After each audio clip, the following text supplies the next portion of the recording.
اور اگر اسلام نے تجھے پردے کی تلقین کی ہے تو سب سے بڑھ کر یہ تلقین اس وجہ سے کی گئی ہے کہ تو محفوظ رہے، تیری عزت محفوظ رہے، تیرا وقار محفوظ رہے، تیری آبرو محفوظ رہے، تیری تکریم محفوظ رہے۔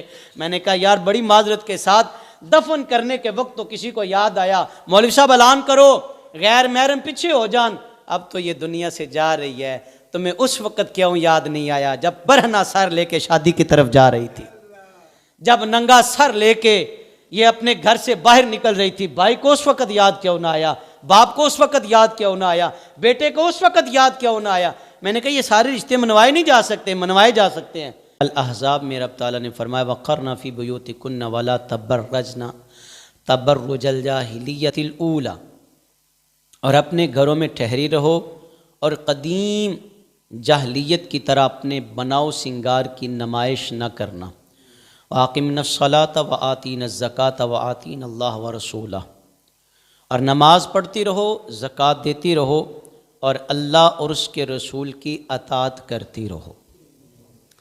یہ آیہ مبارکہ مفسرین کرام نے ارشاد فرمایا کہ یہ حضور کی ازواج مطہرات کے متعلق ہے۔ جس معاشرے میں میں اور آپ زندگی گزار رہے ہیں، حالات بڑے مشکل ہو گئے ہیں، زندگی کے طور طریقے بدل گئے، اسلاف کی عادات کو ہم نے چھوڑ دیا، اور محض رسومات کی بھینٹ چڑھے ہوئے لوگ اسلام سے اتنے دور ہو چکے ہیں کہ غمی اور خوشی کے جب مواقع آتے ہیں تو بہت ساری ایسی چیزیں ہیں کہ جو عموماً دیکھنے میں ملتی ہیں، جبکہ اسلام نے ان کا کوئی تصور بھی پیش نہیں کیا۔ اسلام اطاعت و فرما برداری کا نام ہے۔ جب اسلام کی کوئی تعلیمات لیتا ہے، قبول کرتا ہے اسلام کو، تو سب سے پہلے وہ نفی کرتا ہے۔ کس کی؟ کہتا ہے لا الہ، نفی کی تلوار چلاتا ہے، دنیا میں کوئی معبود نہیں الا اللہ، مگر سوائے اللہ کے۔ پہلے وہ نفی کی تلوار چلاتا ہے، بعد میں اثبات کو قبول کرتا ہے، بعد میں اثبات کی طرف آتا ہے۔ پہلے وہ کہتا ہے میں نہیں مانتا کسی اور معبود کو مگر سوائے اللہ کے، ہے ہی کوئی نہیں اللہ کے علاوہ۔ پھر حضور کا نام لیا جاتا ہے محمد الرسول اللہ صلی اللہ علیہ وسلم، محمد صلی اللہ علیہ وسلم اللہ کے رسول ہیں۔ تو میں نے کہا اسلام کی جو تعلیمات ہیں پہلے نفی ہے، بعد میں اثبات ہے۔ تو مجھے اور آپ کو سوچنے کی، پرکھنے کی ضرورت ہے کہ اسلام نے ہمیں کیا تعلیم دی ہے اور ہم کر کیا رہے ہیں۔ میری ماں بہنوں بیٹیوں، آپ اتنی عظیم ہو، کاش کہ سمجھو اللہ نے آپ کو اسلام کی دولت سے مالا مال کیا ہے، اور اسلام نے جتنی عزتیں آپ کو عطا فرمائی ہیں، اسلام نے جتنا وقار آپ کو عطا کیا ہے، اسلام نے جتنی تکریم آپ کو عطا کی ہے، دنیا کا کوئی مذہب ایسا نہیں ہے۔ تمام ادیان کو کھنگال کے دیکھو، پڑھ کے دیکھو، اسلام نے جس طرح عورت کو عزت کی نگاہ سے دیکھا ہے، کسی اور مذہب نے، کسی اور دین نے اتنی تکریم عورت کو نہیں دی۔ اسلام نے جتنی تکریم عطا فرمائی ہے، کبھی ماں کے روپ میں آئی تو کہا اس کے قدموں کے نیچے جنت ہے، بیٹی کے روپ میں آئی تو کہا یہ تو رحمت ہے، یہ ایسی رحمت ہے۔ میرے نبی پاک صلی اللہ علیہ وسلم نے فرمایا جسے اللہ دو بیٹیاں دے، ان کی پرورش کرے، اور جب وہ بالغ ہو جائیں ان کا نکاح کر دے۔ حضور فرماتے ہیں قیامت والے دن میرے نزدیک کس طرح ہوگا؟ جس طرح یہ دو انگلیاں، اتنا میرے قریب ہوگا۔ بہن کے روپ میں بھی رحمت بن کے آئی، اور اگر بیوی ہے تو حضور سے پوچھو، میرے کملی والے علیہ الصلوۃ والسلام کی حدیث مبارکہ حضور فرماتے تم میں سے بہتر وہ ہے جو اپنے گھر والوں کے لیے بہتر ہے، تم میں سے بہتر وہ ہے جو اپنے گھر والوں کے لیے بہتر ہے۔ حضور نے فرما دیا، حضور فرماتے میں تم سب میں سے اپنے گھر والوں کے ساتھ بہتر سلوک کرنے والا ہوں۔ اسلام نے عورت کو اجازت دی ہے گھر سے باہر نکلنے کے لیے، لیکن اسلام نے پابندیاں بھی تو لگائی ہیں نا۔ اور سنو، یہ لفظ پابندی تمہیں خوف زدہ کر رہا ہے، دراصل حقیقت میں یہ تو تمہارا تحفظ ہے، یہ تو تمہارے لیے ایک ایسا عظیم تحفہ ہے کہ کاش کہ تم سمجھ جاؤ۔ ام المومنین حضرت سودا رضی اللہ تعالی عنہا، کسی نے پوچھا کہ اماں جی آپ حج یا عمرہ کے لیے کیوں نہیں تشریف لے کے جاتی؟ تو آپ نے فرمایا کہ میں نے جو فرض تھا نا وہ ادا کر لیا۔ حج زندگی میں ایک بار فرض ہے، وہ بھی صاحب نصاب پہ۔ حج سارے مسلمان پہ فرض ہے۔ فرماتی ہے میں نے ایک بار جو فرض تھا وہ ادا کر لیا، میں نے عمرہ بھی کر لیا، میں نے حج بھی کر لیا، اب میں اپنے رب کا حکم مانتی ہوں، اب میں اپنے اللہ کے حکم کو مان کر اپنے گھر میں ٹھہری ہوئی ہوں، اور میں بلا ضرورت گھر سے باہر نہیں نکلتی۔ سنو یار، کملی والے علیہ السلام کے حدیث مبارکہ، کملی والے علیہ السلام نے ارشاد فرمایا، حضرت ابو ہریرہ رضی اللہ تعالیٰ عنہ بیان کرتے ہیں، حضور نے فرمایا میری امت کے بدترین لوگ وہ ہیں جو عیش پرستی کرتے ہیں۔ امت کے بدترین لوگ وہ ہیں جو عیش پرستی کرتے ہیں، اور اسی عیش سے پھر ان کے جسم پلتے ہیں۔ وہ تو خدا کی قسم تمہاری حفاظت کے لیے اسلام نے یہ مقرر کیا ہے۔ اسلام نے جو محرم رشتے رکھے ہیں، ذرا غور تو کرو یار۔ آپ مغرب کی طرف دیکھیں، وہاں پہ عورتیں خود کام کاج کے لیے گھروں سے باہر نکلتی ہیں، اور یہاں اسلام نے کیا مزاج دیا؟ جب بیٹی ہے تو اس کی کفالت کی ذمہ داری باپ پہ ہے۔ بیٹی تو گھر میں ٹھہر، اس کی ضروریات کو پورا کرنے والا واحد کون ہے جی؟ باپ ہے۔ پھر اللہ نہ کرے زندگی کے یہ طریقے ایسے ہی ہیں، نظام کائنات اسی طرح چل رہا ہے، باپ نہیں ہے تو پھر بھائی ضروریات زندگی پورا کرتا ہے، اور پھر جب نکاح ہو گیا نا تو پھر ذمہ داری آ گئی شوہر کی۔ کس کی ذمہ داری آ گئی؟ بولیں جی۔ اسے تو تحفظ دیا گیا ہے کہ تیری گھر بیٹھ کر ساری ضروریات پوری کی جائیں گی، کبھی باپ کرے گا پوری، کبھی بھائی پوری کرے گا، اور کبھی تیرا خاوند ہے۔ اسلام نے اس پہ ذمہ داری ڈالی ہے کہ تو اس کی ضروریات کو پورا کر۔ اور اگر چوتھی بات بھی کر دی جائے تو یہ بھی ایک بڑا پیارا سا رشتہ ہے، وہ ہے بیٹے کا۔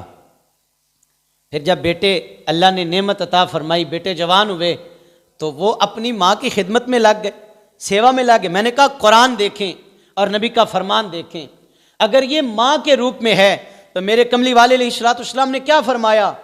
کہا جنت ماں کے قدموں کے نیچے ہے۔ وہ وقت کا ولی بھی ہو، وہ وقت کا غوث بھی ہو، وہ قطب بھی ہو، وہ ابدال بھی ہو، وہ پیر طریقت بھی ہو، وہ رہبر شریعت بھی ہو، وہ بڑے سے بڑا بادشاہ بھی ہو، میرے نبی کا فرمان ہے، اس کو تو ہم سر خم تسلیم کرتے ہیں نا بھائی۔ حضور نے فرما دیا سدرہ کے قریب جنت ہے، مگر مصطفیٰ نے کھینچ کر ماں کے قدموں کے نیچے رکھ دیا۔ بھلا اس ماں سے بھی بڑا کسی کا درجہ ہے یار جس کے قدموں کے نیچے جنت ہے؟ اور وہ ماں اگر اسلام سے آری ہو، اور وہ ماں اسلام کی تعلیمات کو قبول نہ کرے، اور وہ مغرب کی طرف قدم رنجا کرے اور اپنے سر سے دوپٹہ اتار دے، پردہ نہ کرے، وہ بہن جس کو تحفظ دینے کے لیے بھائی تھا، وہ بیوی جس کا خرچہ اٹھانے کے لیے اسلام نے ذمہ داری اس کے خاوند کی لگائی ہے، اگر وہ ان تعلیمات پہ عمل پیرا نہیں ہوتی تو میں نے اشارتاً وہ بات کر دی ہے، پھر نتیجہ کسی سے مخفی نہیں ہوتا، پھر وہ نتیجہ سامنے آتا ہے۔ اللہ کی پناہ، اللہ کی پناہ۔ حضرات سنیے، کملی والے علیہ السلام کی ازواج مطہرات، میں نے کہا ان سے بڑا بھی کسی کا تقویٰ ہوگا؟ بولیں جی۔ اچھا اگر ضرورت ہے گھر سے نکلنے کی تو پھر کیسے نکلا جائے؟ گھر سے نکلنے کی ضرورت ہے تو پھر یہ قرآن کہتا ہے، آپ پڑھے قرآن، حجاب کرنے کا حکم قرآن نے دیا ہے۔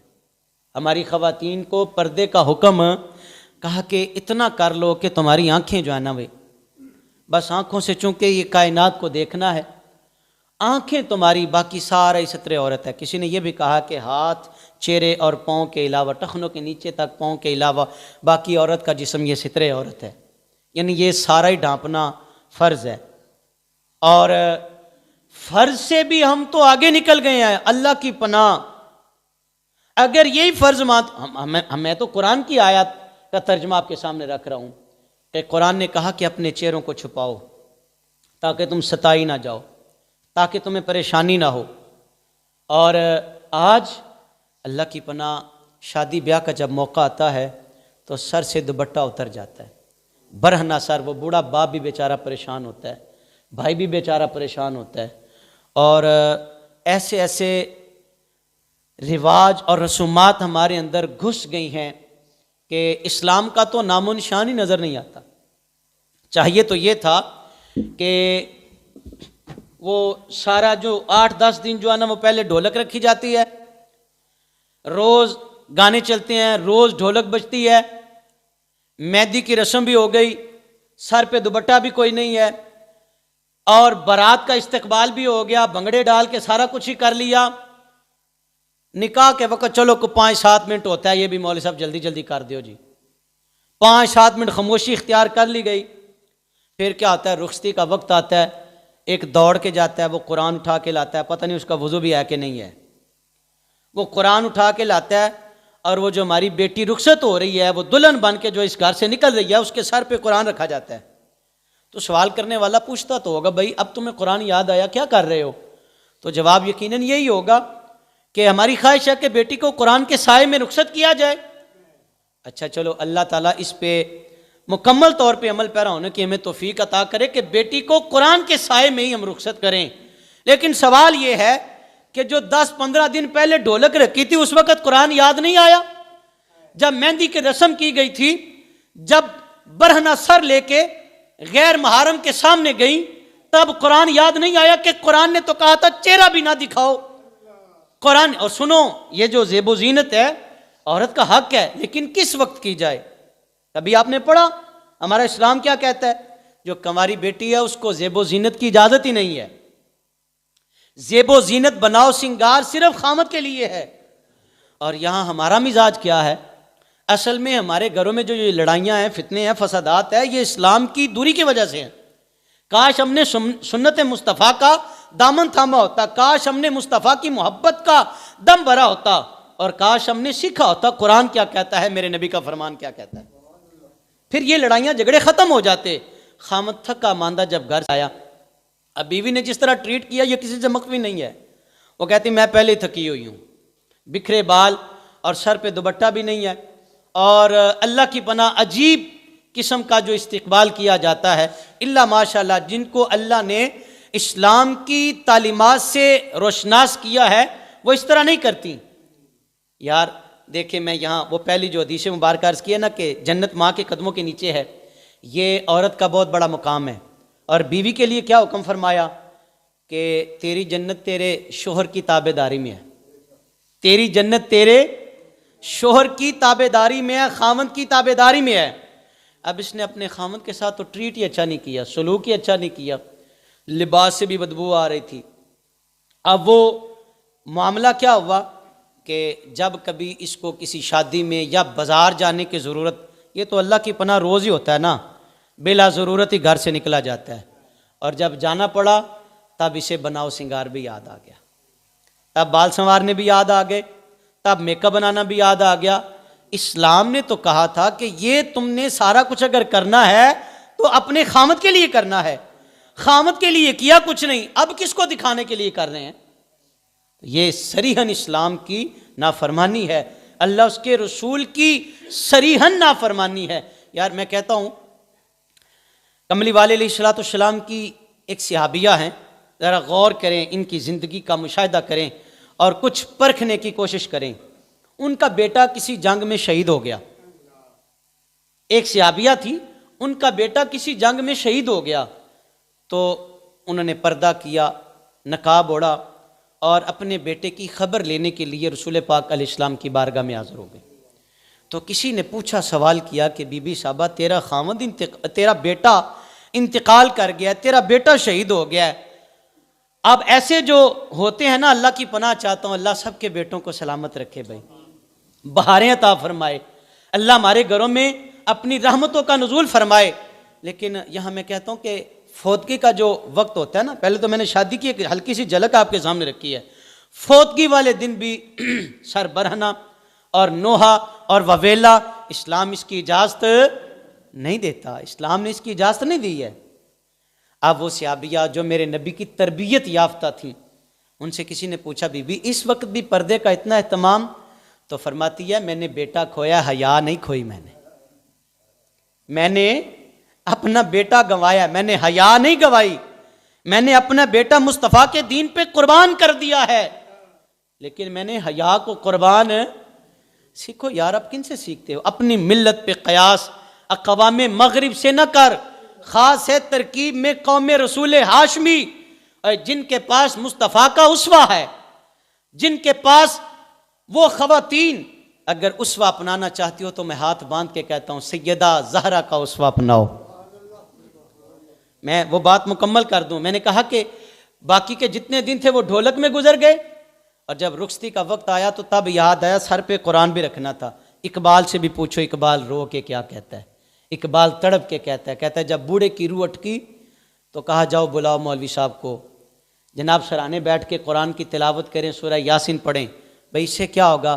وہ جو وقت نزاع ہے سوکھا ہو جائے گا، جو روح اٹکی ہوئی ہے یہ آسانی سے نکل جائے گی۔ اقبال نے کہا اس میں شک نہیں ہے، سورہ یاسین کی تاثیر سے مشکل تو آسان ہو جائے گی، مگر دکھ یہ ہے کہ تم نے قرآن سے مرنے سیکھا، کاش قرآن سے جینا بھی سیکھا ہوتا، کاش قرآن سے جینا سیکھا ہوتا۔ کہ میں نے بیٹے کی شادی رکھی ہے، قرآن مجھے کیا کہتا ہے؟ میں اپنی بیٹیوں کو تعلیم کیا دے رہا ہوں، قرآن مجھے کیا کہتا ہے؟ مصطفیٰ کریم جان رحمت صلی اللہ علیہ وسلم کا فرمان مجھے کیا کہتا ہے؟ بیٹیوں، میری ماں بہنوں، بیٹیوں، خدا را اگر کبھی ضرورت پیش آئے گھر سے باہر نکلنے کی تو پھر پردے کے جو احکامات ہیں میں نے نہیں کہے، یہ کسی مفتی نے یا پیر نے نہیں کہے، یہ عرش والے نے فرمائے ہیں۔ یہ اس رب کا قرآن ہے کہ جس کی شان یہ ہے انما امرہ اذا اراد شیئا ان یقول لہ کن فیکون، اس کا حکم ہے اور پھر اس کے پیارے رسول کا حکم ہے۔ اگر ان احکامات سے بیزار ہیں تو میں کہتا ہوں آؤ چلو پھر سیدہ کائنات کی میں نے بات کی ہے، سیدہ نے فرمایا میرا جنازہ رات کے وقت اٹھانا۔ سیدہ کائنات نے وصیت فرمائی تھی، فرماتی میرا جنازہ رات کے وقت اٹھانا، میں نہیں چاہتی کوئی غیر محرم میرے جنازے کی طرف بھی دیکھے۔ یار ناراض نہ ہویا جے، اب یہاں پتہ کیا ہوتا ہے، عورت کی میت اٹھا کے جب قبرستان کی جانب لے جایا جاتا ہے نا تو وہاں کچھ لوگ سوال کرتے ہیں جی غیر محرم کو چاہیے تھا کندھا نہ دیتا، اور پھر جب تدفین کا وقت آتا ہے تو ایک آواز دے کے کہتے ہیں مول صاحب انہوں نے کوئی دسیا کرو۔ میں کہا جی کی دسیے کریے؟ جی غیر محرم عورت ہے، اس کو دفن کرنے کے وقت جو غیر محرم حضرات ہیں وہ پیچھے ہٹ جائیں۔ عورت کی تدفین کے وقت غیر محرم حضرات کیا کہا جاتا ہے جی؟ پیچھے ہو جاؤ جی۔ اب کیا ہے جی اس کی تدفین کا وقت ہے، دفن کر رہے ہیں، تو جو غیر محرم ہے وہ پیچھے ہٹ جائیں۔ تو میں کہتا ہوں یار مولوی صاحب تے بیچارے کلب دے رہندے نے، کوئی سنے تے تاں ہم تو مائل با کرم ہے کوئی سائل ہی نہیں، راہ دکھلائیں کسے کوئی راہ روے منزل ہی نہیں۔ ہم تو چیخ کے کہتے ہیں جہاں تک بات ہے کندھا دینے کی تو وہ کندھا غیر محرم دے سکتا ہے، اور جہاں بات ہے تدفین کی وہاں غیر محرم کو اجازت نہیں ہے، غیر محرم تدفین کے وقت قریب نہیں آنا چاہیے۔ آپ سنیں یار، میں قرآن سے اور نبی کے فرمان سے بات کر رہا ہوں۔ محرم رشتے کون سے ہیں؟ باپ، بیٹا، بھائی، بھتیجا، بانجا، باپ سے اوپر جتنے دادا پردادا، نانا، اس سے اوپر جتنے رشتے ہیں پڑنانا، یہ سارے رشتے ہیں، یہ محرم حضرات ہیں۔ جو کزن ہے وہ آپ کے لیے محرم، بولو بھئی میں ذمہ داری کے ساتھ بات کر رہا ہوں، آپ کا کزن آپ کا محرم، اگر وہ محرم ہوتا تو اس کے ساتھ نکاح جائز، اگر وہ محرم ہوتا، آج ہاتھ ملائے جاتے ہیں، شروعات یہاں سے ہوتی ہے، کیا جی یہ میرا کزن ہے؟ یہ کزن نہیں ہے، یہ تمہارا اگر محرم ہوتا نا تو پھر نکاح جائز نہ ہوتا۔ محرم سے تو نکاح ہو ہی نہیں سکتا، بھائی سے نکاح ہو سکتا ہے، بیٹے سے، باپ سے، بولو یار تھوڑی مہربانی، محارم سے نکاح جائز، تو اب ہاتھ ملانے کی اجازت کس نے دی ہے؟ بے پردگی کی اجازت کس نے دی ہے؟ اچھا جی عورت اذان پڑھ سکتی ہے؟ بولو یار کدی پڑھ دیا سنیا جی؟ جس عورت کی آواز کو بھی محفوظ رکھنے کے لیے اسلام نے کہا تو اذان نہ پڑھ، عورت اذان پڑھنے سے اس پہ جمعہ بھی فرض نہیں ہے، اس پہ جماعت بھی فرض نہیں ہے، اور میرے کملی والے کی حدیث مبارکہ ہے، حضور نے فرمایا، پوچھا گیا یا رسول اللہ صلی اللہ علیہ وسلم، سونیا عورتیں مسجد میں آتی ہیں، آپ کے ساتھ نماز پڑھنے کے لیے اجازت؟ مرحمت فرمائیں۔ ایک وقت تھا جب اجازت تھی، خواتین آتی تھی، لیکن ایک وقت آیا کہ حضور نے منع فرما دیا۔ میرے کملی والے علیہ السلام نے فرمایا عورت کے لیے افضل یہ ہے کہ وہ مسجد کی بجائے چھپ کر عبادت کرے۔ عورت کے لیے افضل عبادت کیا ہے؟ جو چھپ کے کرے۔ میں نے کہا اسلام نے تو کہا کہ تو اذان بھی نہ پڑھ، اور تو بازاروں میں جا کے اونچی اونچی آواز میں بات کر رہی ہے۔ یہ تو سارے ڈاکو ہیں جو تمہیں کہہ رہے ہیں کہ تو اپنے حقوق مانگ۔ خدا کی قسم مجھے بتائیں کون سا ایسا حق ہے جو تیرا رہ گیا ہے؟ کون سی ایسی اسلام نے تعلیمات ایسی دی ہیں کہ جس پہ تیرا حق ضبط کیا؟ اسلام نے تجھے وراثت میں بھی حقدار ٹھہرایا ہے کہ نہیں؟ وہ وکری گل ہے، بھیناں دا حصہ کھا گئے، بیٹیاں نو دتا کچھ نہ، وہ ایک الگ تماشا ہے۔ قرآن پڑھیں، ان کو وراثت کا حصے دار کس نے بنایا؟ ایتھے نہیں بولنا تساں، کس نے بنایا؟ بولو جی، کس نے بنایا؟ اللہ نے بنایا۔ میں اپنی بات تو کر ہی نہیں سکتا بھائی صاحب۔ تو میں نے کہا کون سا ایسا حق باقی رہ گیا جو عورت کو اسلام نے نہیں دیا؟ سارے حق حقوق تو اسلام نے دے دیے۔ اور اگر اسلام نے تجھے پردے کی تلقین کی ہے تو سب سے بڑھ کر یہ تلقین اس وجہ سے کی گئی ہے کہ تو محفوظ رہے، تیری عزت محفوظ رہے، تیرا وقار محفوظ رہے، تیری آبرو محفوظ رہے، تیری تکریم محفوظ رہے۔ میں نے کہا یار بڑی معذرت کے ساتھ دفن کرنے کے وقت تو کسی کو یاد آیا، مولوی صاحب اعلان کرو غیر محرم پیچھے ہو جان، اب تو یہ دنیا سے جا رہی ہے۔ تمہیں اس وقت کیوں یاد نہیں آیا جب برہنہ سر لے کے شادی کی طرف جا رہی تھی، جب ننگا سر لے کے یہ اپنے گھر سے باہر نکل رہی تھی؟ بھائی کو اس وقت یاد کیوں نہ آیا؟ باپ کو اس وقت یاد کیوں نہ آیا؟ بیٹے کو اس وقت یاد کیوں نہ آیا؟ میں نے کہا یہ سارے رشتے منوائے نہیں جا سکتے، منوائے جا سکتے ہیں۔ بیٹا رو کے کہتا ہے نا مینوں آئی فون ہی لے کے دیو، تے ماں دیے پلیاں نو لے دے سو آئی فون، پتر ناراض ہو گیا ہی تو وہ ضد کر کے آئی فون لے سکتا ہے، ضد کر کے ماں کا برہنہ سر ڈھانپ نہیں سکا، ضد کر کے یہ نہیں کہہ سکا ماں غیر محرم سے بات نہ کر، ضد کر کے یہ نہیں کہہ سکا بہن تجھے خدا کا واسطہ پیش کرتا ہوں میرے رب نے تجھے پردے کا حکم دیا ہے، یہ نہیں کہہ سکتا۔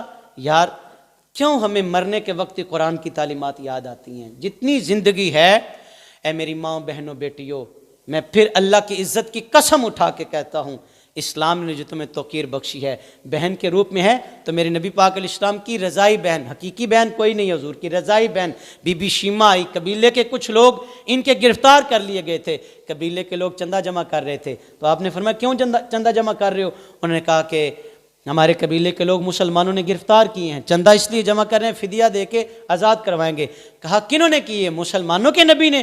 کہا مجھے ساتھ لے جاؤ، مجھے ساتھ لے جاؤ۔ یہ بہن کا وقار دیکھیں اور میرے نبی کی سنت کو اپناؤ، خدا کی قسم گھر جنت ہو جائے گا۔ حضور کی سنت کا دامن تھامو، اللہ کی عزت کی قسم تمہارا گھر جنت ہو جائے گا۔ جب بہن کو دروازے پہ آتے ہوئے دیکھا تو کملی والے نے کھڑے ہو کے اپنی بہن کا استقبال کیا، اور بھائی ہے اس سے بڑا کوئی تکریم کا رشتہ؟ حضور فرماتے بہن کس لیے آئی ہو؟ حضور یہ غرض ہے۔ حضور نے صحابہ سے مشاورت کیے بغیر سارے بندے آزاد کر دیے، سارے بندے۔ پہلے حضور کی عادت مبارکہ تھی مشاورت کرتے، آج مشاورت نہیں کی، سارے بندے آزاد کر دیے۔ اور میرے نبی نے فرمایا صحابہ پتہ ہے میں نے تم سے مشورہ کیوں نہیں کیا؟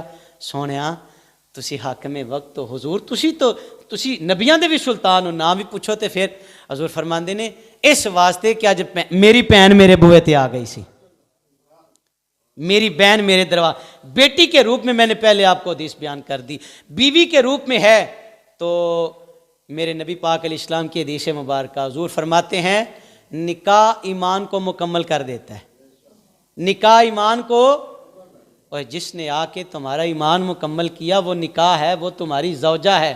النکاح من سنتی فمن راغب عن سنتی فلیس منی، او کما قال صلی اللہ علیہ وسلم۔ حضور فرماتے ہیں نکاح میری سنت ہے، اور جس نے میری سنت سے اعراض کیا وہ ہم میں سے۔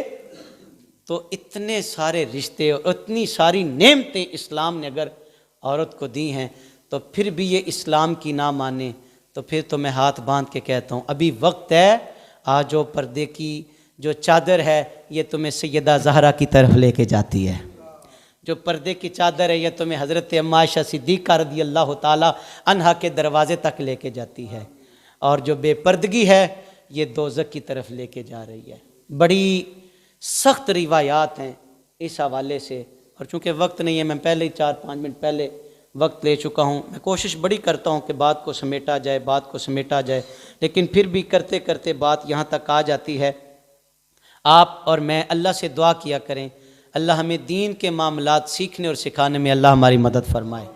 کوشش کریں، میں نے جو ٹوٹے پھوٹے لہجے میں کچھ باتیں عرض کی، یہ گھر جا کے بھی ضرور ڈسکس کریں، اور اپنی خواتین سے کہیں، اگر آپ کی ماں ہے، بہن ہے، بیٹی ہے، آج دیکھیں نا یہ گاؤں کا ماحول ہے، اور کھیتوں میں خواتین جاتی ہیں کام کاج کے لیے، تو یہاں بھی بے پردگی سر عام ہے، کوئی پوچھنے والا ہی نہیں ہے، کوئی پوچھنے والا نہیں ہے، الا ماشاءاللہ جن کو اللہ نے توفیق دی۔